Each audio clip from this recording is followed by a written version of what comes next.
पद पाठ का हम सारांश देखेंगे। यहाँ पर रैदास के 2 पद लिए गए हैं।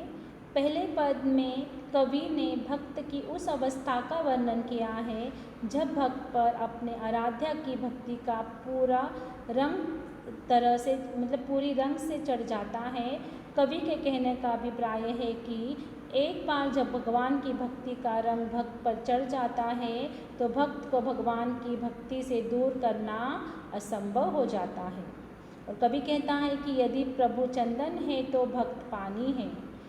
जिस तरह से चंदन की सुगंध पानी में बूंद बूंद समा जाती है, उसी प्रकार प्रभु की भक्ति भक्त के अंग अंग में समा जाती है। यदि प्रभु बादल है तो भक्त मोर के समान है जो बादल को देखते ही नाचने लगता है।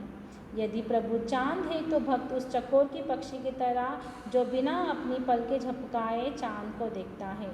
और यदि प्रभु है तो भक्त उसकी प्रभु अगर दीपक है तो भक्त उसकी बाती की तरह है जो दिन रात रोशनी देती रहती है। कभी भगवान से कहता है कि हे प्रभु, यदि तुम मोती हो तो तुम्हारा भक्त उस धागे के समान है जिसमें मोतियाँ पिरोई जाती हैं। उसका असर ऐसा होता है। यदि प्रभु स्वामी है तो कभी दास यानी नौकर है। दूसरे पद में कवि भगवान की महिमा का बखाना करते हुए कहते हैं कि अपने आराध्य को ही अपना सब कुछ मानते हैं। कवि भगवान की महिमा का बखाना करते हुए कहते हैं कि भगवान गरीबों और दीन दुखियों पर दया करने वाला है। उनके माथे पर सजा हुआ मुकुट उनकी शोभा को बड़ा कर रहा है। और कवि कहते हैं कि भगवान में इतनी शक्ति है कि वे कुछ भी कर सकते हैं और उसके बिना कुछ भी संभव नहीं है। भगवान को छूने से अछूत मनुष्य का भी कल्याण हो जाता है, क्योंकि भगवान अपने प्रताप से किसी नीच जाति के मनुष्य को भी उच्च बना सकता है। कभी उदाहरण देते हुए कहते हैं कि जिस भगवान के ने नामदेव, कबीर, त्रिलोचन, सदना और सेनु जैसे संतों का उद्धार किया था, वही बाकी लोगों का भी उद्धार करेंगे।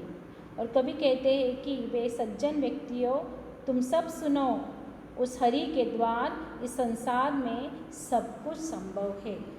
तो इस प्रकार से ये हमें भगवान के प्रति सच्ची निष्ठा, सच्ची आराध्या रखने के बारे में हमें कवि रैदास कहना चाहते हैं। और सचमुच ही हमें हमारे भगवान पर भरोसा रखना चाहिए। जो भी आपके अधूरे काम है, जो भी आपकी इच्छा है, आप सब इच्छाओं को भगवान पर छोड़कर देखो।